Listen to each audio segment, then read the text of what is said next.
and do that type of shit. Everybody stood their own, hung on their own.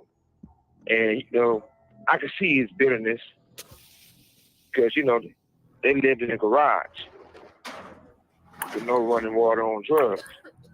But the thing that gets me the most, people want to say something about Pac. Don't think Tupac was soft. Tupac was a punk. Tupac went from the hood. I think Pac did more for my neighborhood than a whole bunch of people in that neighborhood. All I do is rap and talk loud. My biggest crime is talking loud. For doing stuff with the kids, coming to see the kids, giving the kids money, handing out toys with the kids with me, going to the elementary schools, or just standing up. I mean, I hate to be in a situation where you got to bring up old shit. Come on, James, you know the truth. It was in my house. Well, you never been in my house, but outside, me and Buntry, which is my road dog, and you said we got into it before that never happened. Buntry wouldn't go against me for nobody. And I would never let nobody put their motherfucking hands on me. Yeah, that's my dog. He lives always, And, I remember when James was on one of the drunk benzes, and Pac put him on his pockets. And when Pac put him on his pockets, he was like, Buntry, look what he did. And Buntry was like, oh, man, we're going to start calling you Mob Jamie, But I ain't going to get into the details of all that because I ain't going to get to going back and forth because at the end of the day, it's not about a lie you say. It's what you accomplish in life. If you never accomplish nothing, you don't deserve to talk. And Reg, and it's broadcasting some bullshit when they be talking that negative shit. And Reg, I love your mother. She's a great lady. You sitting on there with James, and James talking about he got the 6'4". That 6'4" you talking about is the one I painted white with one of DMX's favorite dogs on the back with the red guts. And then it finished paying me all my money, but I sent that shit to motherfucking Leo and Russell, a weird ass, So all that little extra shit, that's nothing. But that's enough of that. But the other thing is that I feel this too is Akon.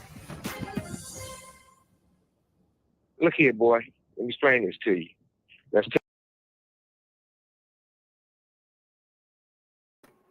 Yo. Suge Knight, yo. They got equated with motherfucking Dave Myers, if I'm saying his name correctly. I think Dave Myers is the dude, I could be wrong, but I think he was the dude that was co-founder of the Source magazine with Benzino.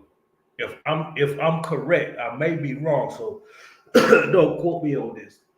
But I don't know who came up with the idea. Was it Suge or was it the Dave dude? But the graphics and the dialogue and shit and the content, Suge gonna win. Suge won with this, so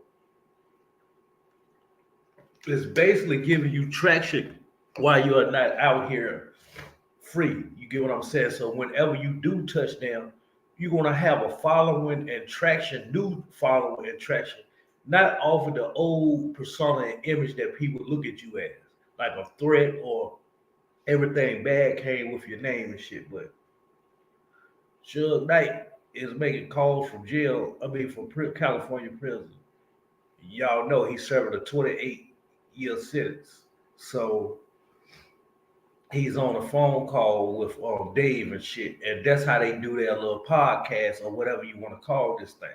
So if you ask me, it's a great idea. And look at the visuals. Like it's a guy that looks like Suge and his mouth moving every time he speaks. So this was a great idea. If my reaction to this was a great idea. Now they always say it's two sides to every story. So the stuff that Suge be saying is it factual? Because the people that's out here saying stuff that Suge is rebuttaling on, are they telling the truth as well? So it's like who to believe. But Suge coming for everybody, that throughout the years y'all have heard say something negative about him. He's coming for everybody. This motherfucker is checking names off. This motherfucker coming for everybody. So y'all continue listening. Listen.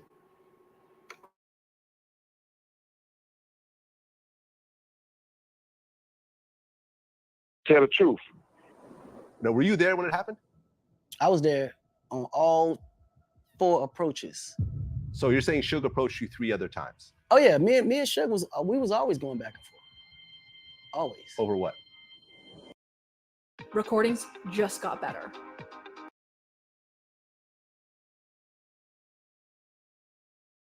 I wouldn't have brought it up, but since you're gonna bring it up and say what it was all about, let's tell the real truth. You know, Suge. Yeah. Some producer trying to get the toll. And one of my homegirls, she was a hustler. She had a little sister, 13 years old. Her best friend was 12 years old. From what I heard, there was a producer. So at the end of the day, if y'all heard rumors of Suge used to always try to get at Akon and shit, Akon tried to make it look like it was some old other shit, and a dude that used to get around with Akon, Big Sam, I don't know if I'm saying his name correct, Big Ja, I don't know, it'll come to me, but dude supposed to have put hands on Suge one time. You get what I'm saying? And Suge on some shit like, yo, Akon lying like hell, yo, I won't try to extort that nigga or do nothing. I was really getting at that nigga because the nigga allegedly, I'm saying allegedly, Suge ain't saying allegedly, but the nigga Akon allegedly supposed to have ties with some underage female.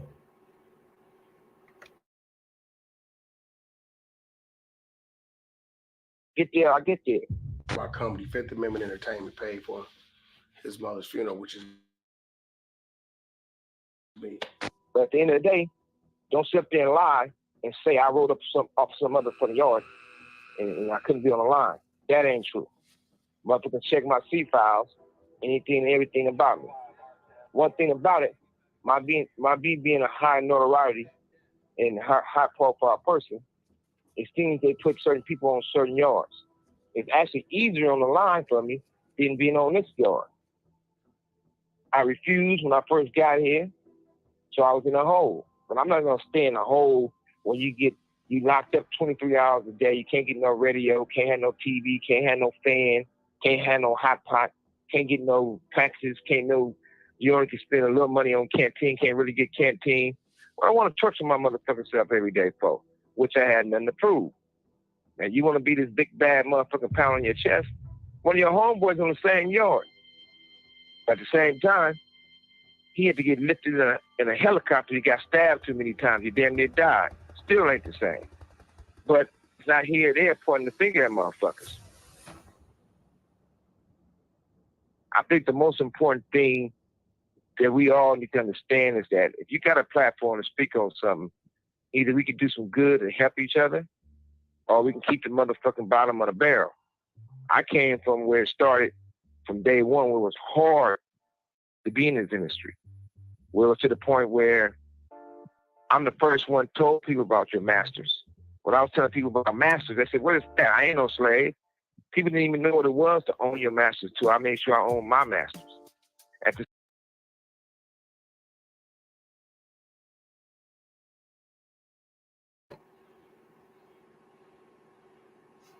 Yo, so there y'all have it, man. Suge Knight, live convo from California prison, yo. And it's a podcast with the dude Dave. So y'all, it's called Collect Call with Suge Knight. So y'all go check that shit out because he's gonna be all the stories that y'all heard about him throughout the years from other people's mouths. He checking them, like he bringing up like. That's one thing. I don't know if people pretty much reaching out to him like, yo, man, such and such saying such and such about you. And he writing everything down in his memory bank in his brain and shit, right? And then on some shit like one day I'm gonna tell all so far as like a book, but podcasting and people want shit live in the flesh nowadays. So podcasting is a big thing, and it's a way for him to make money while he's incarcerated, because you everything is monetized nowadays for us, like social media. So Suge Knight is gonna have the following. He's gonna get the views because people gonna want to tap into what he has to say about different people and shit, right? So the views is gonna bring that bag. You get what I'm saying? So at the end of the day, he's gonna be monetized if they monetize this shit on YouTube or something, to the point where it's going to help him out with his books while he locked up, because you don't know who's handling his financial stuff out here. You get what I'm saying? And you can trust people for so much, and when it's dealing with money and greed and shit, then you can throw that trust away, because a person can hold on to your million only for so long before they start dipping in. $5,000 here, 10 grand here. Oh, he ain't gonna know about it. He's incarcerated.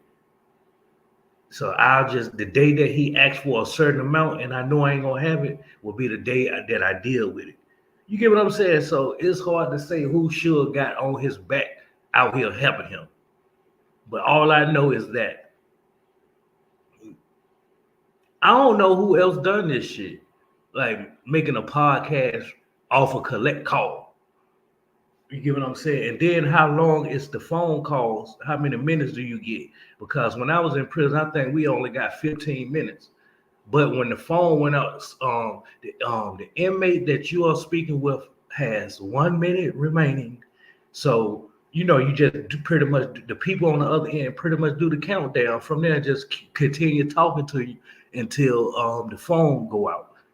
Now, dude, he called Dave back and then they restarted the motherfucking podcast. I don't know, but I'm going to tune in because it's going to be entertainment. And like I said several times, mockeries and antics is entertainment to people. But entertainment to me is factual shit. Like, it's hard for me to get into shit knowing that it's fiction with it. That's why when I was incarcerated, I tried to read more non-fiction books. You get what I'm saying?